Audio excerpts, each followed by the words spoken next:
Gentlemen, hear me out. Ballerina was amazing, and I need to see at least 2 more films with Ana de Armas, as I've been encouraged by Chema. I need to see at least 2 more films of Eve in the Ballerina series. But while we're at it, why don't we add 2 more contract hunters to the world of John Wick? Now, I would like to start with the story pitch, the characters, who they are, their inspirations, and then maybe the long-term plans. So, hear me out. The film opens with a mansion out in the wilderness, out in the mountains. We have 2 hitmen going back and forth talking.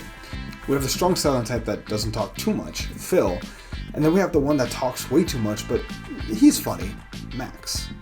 Phil is using a scope to line up a shot, while Max is a spotter. Now, it's a mid-level boss, so it shouldn't be too difficult to get a hold of him, to, put him down and leave. It should be a quick in and out, but, that's when Phil, while lining up a shot, sees through a scope a young woman being dragged into the house, no older than 14. Phil can't hold back his anger. He won't. Max tells him, look, we don't know the situation. For all we know, she could be some spoiled brat that's a cousin that and I'm talking to myself. As we see Phil making a beeline straight for the mansion. Now it's at this point that we see Max lining up a shot, now telling Phil, you've got 2 minutes. At that point, I'm shooting the mark and leaving you behind. Phil simply replies, sure you are. They have more back and forth as Phil sneaks into the mansion, until finally he's in a position where he needs to fight. He engages with the guards in a fight while Max is lining up the shot. However, before he can take it, he sees more backup coming against Phil. So Max changes his scope and starts firing, giving Phil some cover. It's at this point that the first action sequence should end with the mark and probably his boss or whatever leaving. They lose the mark, but they do manage to save Annabelle. She's a young girl from a remote village in the area, across the continent. It's then that Annabelle asks Phil and Max to take down the Rivian crime family, as they've been targeting not just her village, but several villages around. With their death comes her village's liberation. Max is dead against it, while Phil wants to help. After all, Annabelle reminds him of his little sister. Now, as the film goes on, we've discovered that the Rivian crime family are not technically part of the High Table. They're not technically one of the families dedicated to the underworld of John Wick. They're very much on the outskirts. However, so long as their interests and the interests of the High Table do not conflict, the High Table sees them as a necessary evil. They're not untouchable, but they're also not unprotected either. It's a gray area, kind of like where the brothers fall in. They're outsiders as well. It's a middle ground. Now, as the film goes on, we have the partners taking out each of the 5 members of the family one by one in more elaborate action sequences. Now, as time passes, we learn that Phil and Max are not blood brothers, but grew up at the same orphanage. They fell into the life of assassins. That's why they don't belong to a particular family. They exist on the outside of the Continental and that whole world, again, trying to work their way in. They're considered low-level private contractors. Now, it's at this point that the manager of the Chicago Continental, where the whole film takes place in one city, except for that opening sequence. But the rest of the film takes place all in Chicago, because that's where the Rivian crime family is.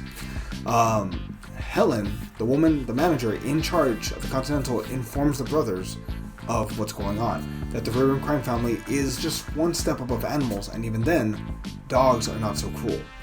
You have the resources of this Continental at your disposal, and if you complete this job, you will have full membership at this hotel and others. And thus the stage is set. The partnership has targets, we have a city, we have stakes, and as the film goes on, we see their chemistry continue to build. Now, if you're wondering how these two would work together, I imagine it would be very much in the same vein as Jack or Daxter, or Samurai Jack and Johnny Bravo. For those of you who don't know, there's fan-made comics of these two broing out, and I love it. 2 bros that don't share the same parents, but let's be honest, blood wouldn't make them any closer. One is more quiet, the strong silent type, but he has a moral compass, while the other one is funny, but a little self-centered, but he'll do the right thing. He's got it where it counts. And this adventure will need it. I think having 2 partners as protagonists would be different and allow us to explore more of the world, but from the perspectives of outsiders looking in.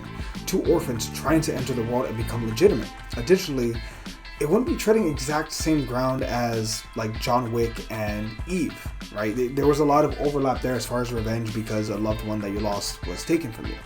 As for the ending though, what I would like to see is a moment where the final member of the Rivian crime family has Max at gunpoint. As for the ending, I actually know how I would want this to go. Have you ever seen, Live Free or Die Hard, right? The ending. What I would like to see is the final member of the Raven crime family holding Phil hostage, right? As a human shield, holding a gun like this, or a weapon like this, while Max is aiming.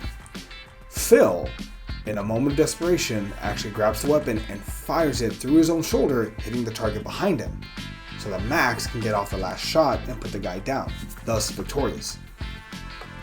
Afterwards, the two brothers go back to the Continental, a job well done, to get patched up. They are now full members after all.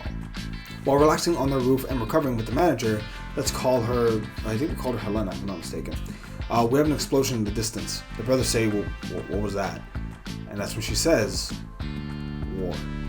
Now, the two sequels could explore the power vacuum in the city of Chicago, as Helena looks to use the unlikely teamwork of the Brotherhood, her new alliance, as her own personal bodyguards or her own personal enforcers, so that no one else can set up shop in her city.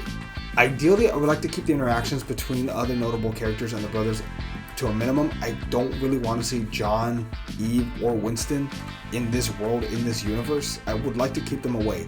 They exist in the same world, but these guys need to be allowed time to grow as individuals.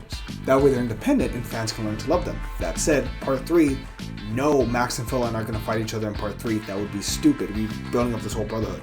I want them to be kind of like FTR in wrestling, where they never break up. They're always a team. They always have each other's backs. As for casting, I have nothing for you. I just know I would want them to have some really great chemistry. Kind of like Will Smith and Martin Lawrence back when they were in their 30s when they did the first Bad Boys film. Something like that. But yeah, anyway, that would be my pitch for a John Wick film set in the John Wick universe, but a spin-off. Let's call it The Second City Saints. Anyway, what do you think of this pitch? Let us know down below. We'd greatly appreciate it, and we'll catch you on next time. See you, everybody.